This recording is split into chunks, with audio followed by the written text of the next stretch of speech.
Hola, ¿qué tal? Espero que estén bien. El día de hoy les traigo un nuevo video de StreamYard. Quiero hacer algo diferente. Cabe recalcar que esto no es ningún homenaje a esta persona, más bien quiero que la gente conozca la historia de este criminal, que a su corta edad hizo lo que voy a relatar. Así que quédate hasta el final del video para que conozcas de este caso que en mi país fue algo muy monstruoso. Juan Fernando Hermosa, más conocido como el Niño del Terror, nació el 28 de febrero de 1976 en Quito, Ecuador. Fue adoptado por Olivia Hermosa Fonseca y Zoila Amanda Suárez, quienes lo llevaron de la ciudad de Clemente Vaquerizo en la provincia de Los Ríos. Su padre adoptivo tenía propiedades en la ciudad de Sucumbíos, por lo que solía ausentarse a menudo y lo dejaban al cuidado de su madre, que tenía artritis y sufría de sordera. Al cumplir los 15 años, Hermosa frecuentaba las salas de juegos electrónicos en el sector de La Marín, centro de la ciudad, y conformó una pandilla con 10 amigos de su misma edad, en la que rápidamente asumió el liderazgo. Un 22 de noviembre, Hermosa salió a una discoteca y tomó un taxi marca San Remo, una de las avenidas más grandes y transitadas de la ciudad. En el trayecto, mientras estaba a bordo del taxi, le propinó un disparo en la cabeza al conductor con una pistola 9 milímetros que le había robado a un agente previamente, convirtiéndose así en el arma favorita para sus próximos crímenes. Después de asesinar al taxista, uno de sus cómplices condujo el taxi hasta el Valle de los Chillos para arrojar el cuerpo en una guardarraya. Los crímenes sucedieron especialmente los fines de semana, lo cual provocó el pánico de taxistas y homosexuales que transitaban por el norte de Quito, quienes eran sus víctimas favoritas. La policía organizó un escuadrón para investigar los asesinatos que no pararon hasta el 9 de enero de 1992, cuando Hermosa fue retenido en un operativo policial en su casa.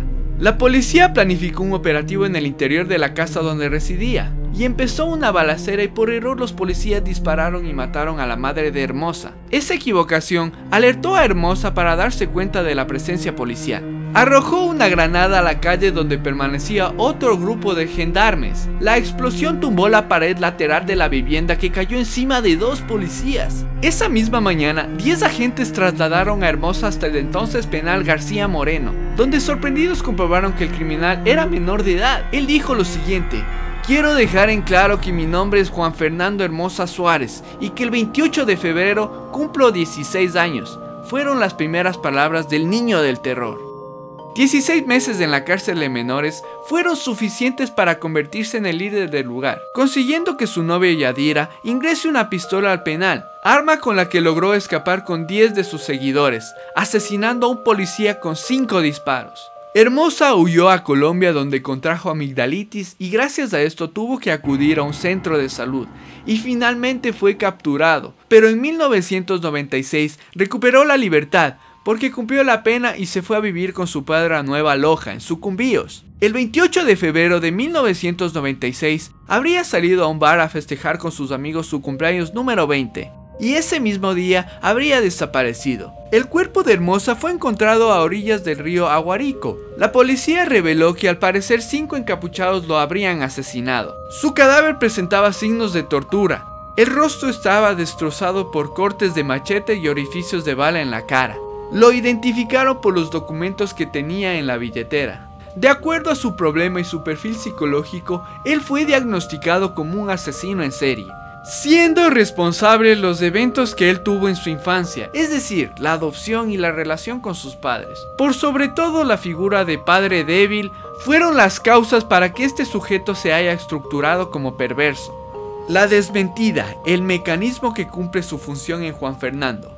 Él sabía que existe una ley, él sabía que era perseguido por miembros de la policía, él sabía que si algo pasaba en su casa iba a ser reprendido. Sin embargo, esto no fue un obstáculo para seguir actuando al margen de la ley.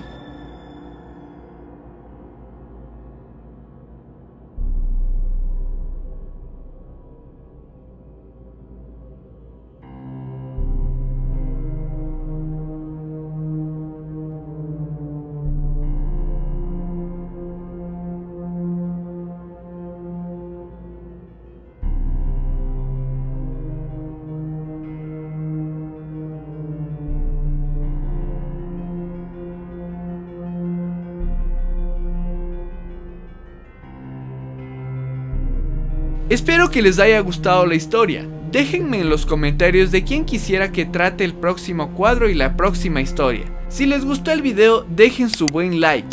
compártanlo y no olviden suscribirse para no perderse ningún video. ¡Hasta la próxima!